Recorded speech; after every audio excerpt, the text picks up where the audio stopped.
जय हिंद। चलिए आज हम लोग शुरू करेंगे फिर से वही संख्या प्रणाली, जिसमें अभी हम लोग स्टार्टिंग यानी अपने बेसिक के साथ शुरुआत कर रहे हैं। जी हाँ, बेसिक से शुरुआत इसलिए कर रहे हैं ताकि समझने में आसानी हो सके। हम लोग अभी पढ़ रहे थे विभाज्यता के नियम संख्या प्रणाली में, जिसमें कल पढ़े थे 2, 3, 4 और 5 से विभाज्यता। आज का जो टॉपिक है वो है 6 से विभाज्यता के नियम, यानी जब कोई संख्या हमारे सामने आए तो हम देखते ही कैसे बता सकते हैं कि ये 6 से विभाज्य है या नहीं है। तो सीधा और सिंपल इसमें थ्योरी लगेगा कि वह संख्या या वह संख्या जो कि 2 और 3 के विभाज्यता के शर्तों को पूरा कर दे वो 6 से विभाज्य हो जाएगी। यानी वैसी संख्या जो 2 से भी कट जाए, 3 से भी कट जाए, तो वो 6 से भी कट जाएगी। चलिए हम एक एग्जाम्पल देखते हैं और समझने की कोशिश करते हैं। हमारे सामने एक नंबर में लिखता हूं 72312। तो 2 से विभाज्यता का नियम क्या होता है? 2 से विभाज्यता का नियम होता है कि जब संख्या के अंत में 0 हो या 2 हो या सम संख्या हो, जो कि 2 से कब कटेगा, या तो 0 रहेगा या सम संख्या रहेगा। तो देख रहे हैं कि इसके अंत में क्या है, 2 है। 2 से 2 कितनी बार में कट जाएगा? एक बार में कट जाएगा। तो ये 2 से विभाज्य है। यदि आपको लगता है कि ये विभाज्य नहीं है तो आप लोग इसे भाग करके देखिएगा। अब 3 का क्या होता है? 3 का जो होता है, 3 का नियम होता है कि टोटल अंकों के जोग किया जाता है, और जोग जब 3 से कट जाए तो संख्या भी 3 से कट जाएगी। तो चलिए इसका जोग करते हैं। 7 + 2 + 3 + 1 + 2, 7 to 9, 9 3 12, 13 to 15, 15। 15 3 से कितनी बार में कटेगा? 3 बचे 15, यानी कि 5। यानी ये जो टोटल संख्या है इसका जोग जब करते हैं तो 15 आता है, जो 3 से विभाज्य है। यानी ये संख्या जो है ये 2 से भी विभाज्य है और 3 से भी विभाज्य है, तो ये 6 से भी विभाज्य हो जाएगी। 6 से भी विभाज्य होगी। अब चलिए हम आपको कुछ संख्याएं देते हैं, आपको खुद से उसको करना है। समझ में तो आ गया होगा कि वो संख्या जो 2 और 3 के विभाज्यता की शर्तों को पूरा करे वो 6 से विभाज्य हो जाएगी। यानी वैसी संख्याएं जो 2 से भी कट जाए, 3 से भी कट जाए, तो वो 6 से भी कट जाएगी। तो चलिए कुछ हम आपको नंबर दे देते हैं, इसको आपको करके बताना है। 1020, ठीक है। 13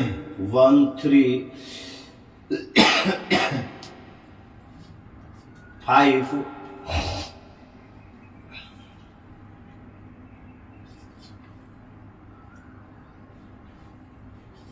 3। इसको भी आप करके देखिएगा कि ये 6 से विभाज्य है कि नहीं। 1 2 9 4। ये तीनों आप करके बताएंगे हमको कि ये 6 से विभाज्य है कि नहीं। अपने आप कॉपी कलम उठाइएगा और इसको करके मेरे को बताइएगा। ऊपर वाला जो थ्योरी है इसको नोट कर लीजिए, 6 से विभाज्यता के नियम।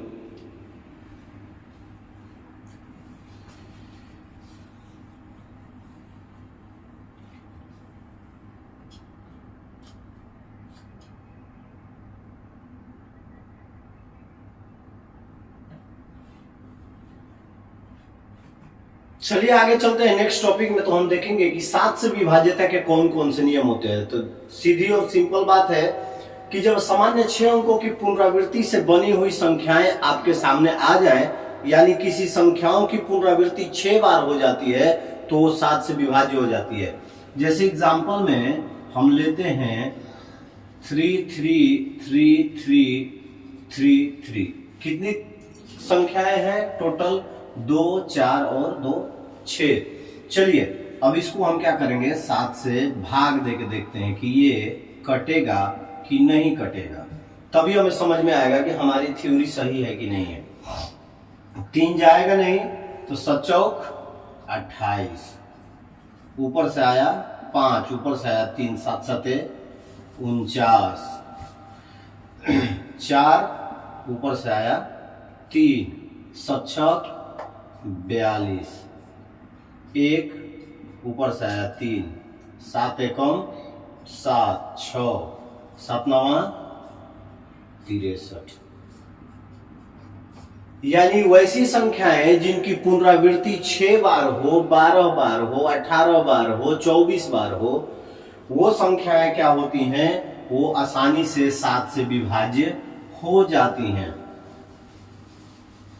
यानी कि मैं हिंट में लिख देता हूं, हिंट में आपको लिख देता हूं 12 बार हो, 12 बार एक ही संख्या 12 बार आ जाए, एक ही संख्या 18 बार आ जाए, 14 बार आ जाए, 24 बार आ जाए।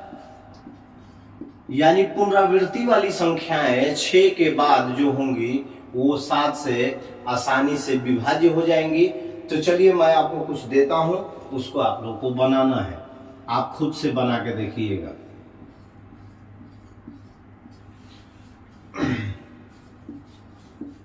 आप खुद से एक बार बना के देखेंगे तो आपको पता चलेगा कि हाँ हमारी थ्योरी सही है या गलत है।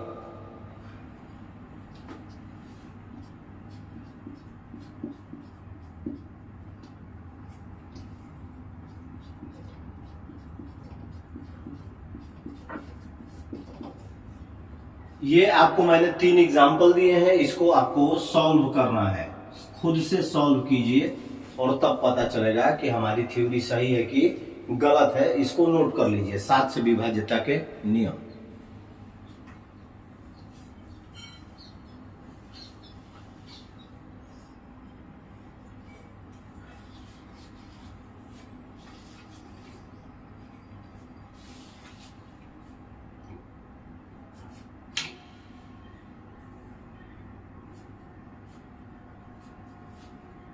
चलिए हमारा जो अगला पॉइंट जो होगा वो होगा 7 के बाद 8। 8 से विभाज्यता के नियम क्या होते हैं?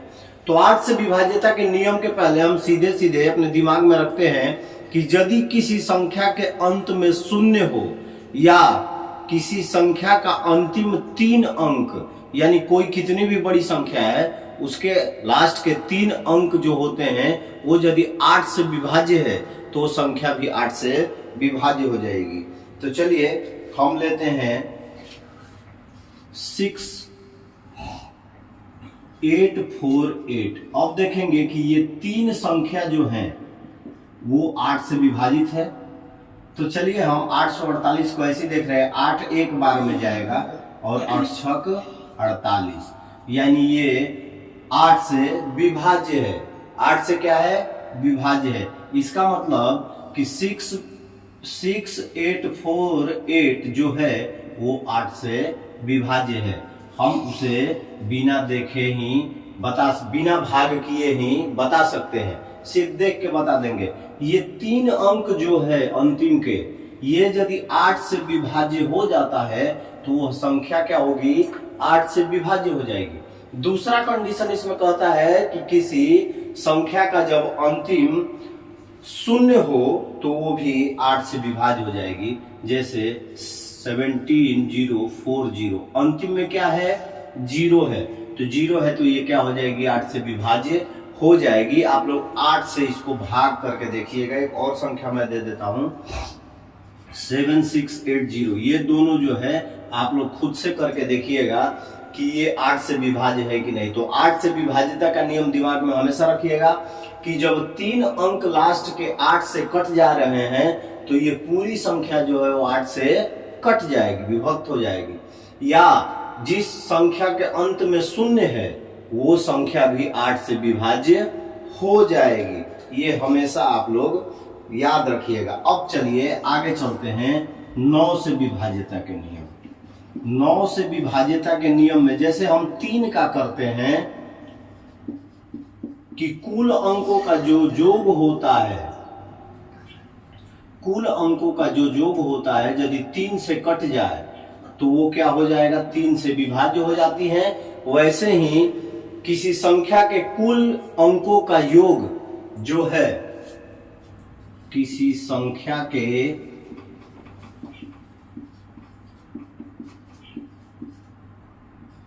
कुल योग यदि 9 से विभाज्य है, 9 से विभाज्य है,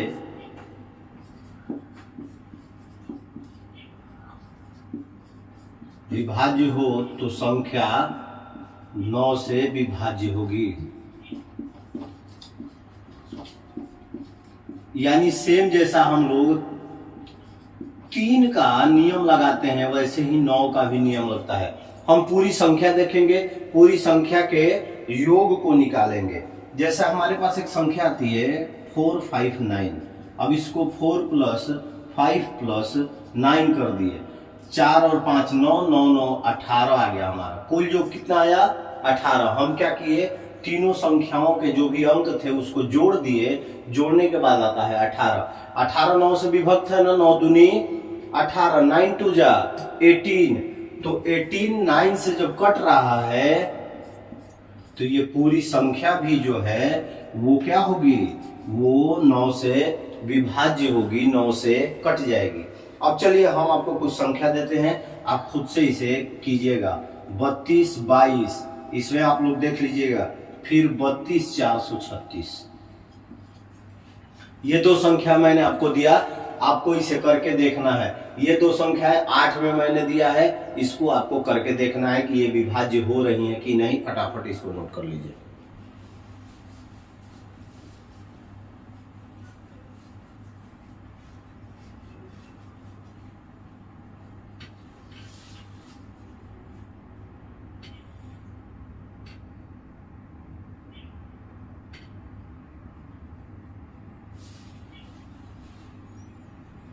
आगे बढ़ते हैं तो हम देखेंगे कि 11 से विभाज्यता के नियम, 10 से विभाज्यता का नियम सिंपल सीधी बात दिमाग में बैठा लीजिए।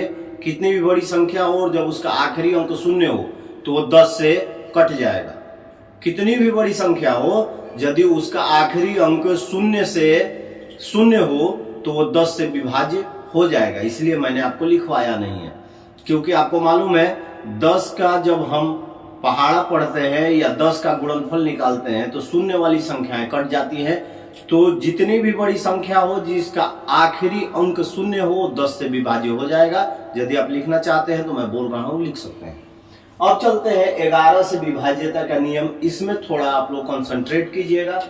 किसी संख्या के सम तथा विषम स्थानों पर स्थित अंकों के योग का अंतर यदि 0 आ जाता है तो संख्या 11 से विभाज्य होगी। आप बोलेंगे अब सम और विषम स्थान क्या है, तो चलिए सबसे पहले एक मैं नंबर लिखता हूं।